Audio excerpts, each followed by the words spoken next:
When a baby is born, the first thing we want to know is it a girl or a boy? But hundreds of babies are born each year whose gender isn't clear. And for those kids, immediate surgery to assign a sex was once the norm. But now some doctors are actually encouraging parents to wait and to let the child decide. 11 News reporter Mackenzie Martin joins us now. Mackenzie, this actually happens more often than most of us realize. Don and Shannon, about 1 in 2,000 babies are actually born intersex, or what was once called hermaphrodites. Well, tonight, one Colorado Springs woman is sharing her story in hopes of bringing awareness to what she says can happen if doctors and parents decide on the wrong sex at a baby's birth. Debbie Wuko is still getting used to life as a woman. And I'm very self-conscious about myself when I'm in public.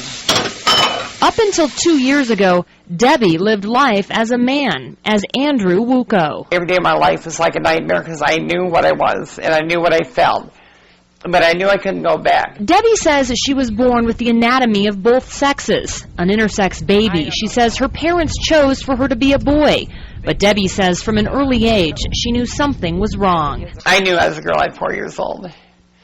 And I couldn't understand why I couldn't play with the rest of the girls. She says she was ashamed of her feelings, scared to talk about them. She kept them to herself. It wasn't until later, till about 13 years old, that I started watching boys real close to see how they acted, so that I could act just like them.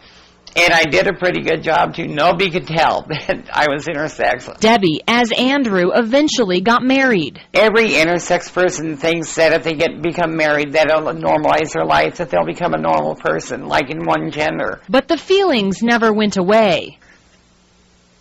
It was like a 27-year night. I knew with the way I looked at there was nothing I could ever do. I would never look like a normal girl. So once again, Andrew buried those feelings, living in secrecy through a 27-year marriage, helping raise 6 kids. She takes us back to what life was like as Andrew. Andrew was a pretty tough guy. He was, like I pretty much held my ground, and nobody even suspected who I was or what was going on. 2.5 years ago, Debbie says she reached her breaking point. She says she couldn't hide who she was any longer. Mentally, my mind couldn't handle it anymore. I snapped, and I couldn't cover up who I was anymore. It just came out. I couldn't control it anymore. She left her family in California, moving to Colorado to begin a new life. Debbie also began seeing Dr. Marcy Bowers in Trinidad. Bowers is a world-famous physician, the first transsexual woman to perform sex change surgeries, hundreds every year. The rate of success that we have with changing genitalia for patients to match their gender feelings is greater than what I see for medical conditions like where hysterectomies and things are done. I mean, it's truly an overwhelmingly positively received surgery. Bowers says intersex conditions are quite common, and there's a large gray area when it comes to gender. People think it's so black and white, but really you can get such a range that, like I say, if the clitoris can grow so much that at birth they think it's a penis. And she says the choice of sex assignment when done at birth by the parents or the doctor is only right some of the time. 2/3 of the time they get it right.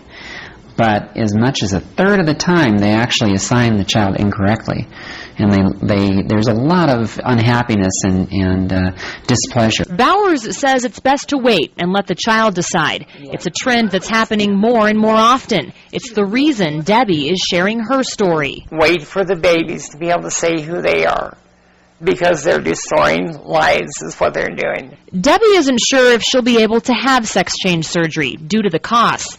In the meantime, she's doing her best to get through each day and find acceptance. As nervous as you are now, do you think that's how you were when you were a male before, kind of trying to hide it and cover it up? I was pretty much the same way, yeah. If I was in a crowd of people, I'd be scared. But at least now, when Debbie looks in the mirror, she's no longer living a lie. Oh, Dr. Bowers told me she actually doesn't think most people realize how common intersex conditions are.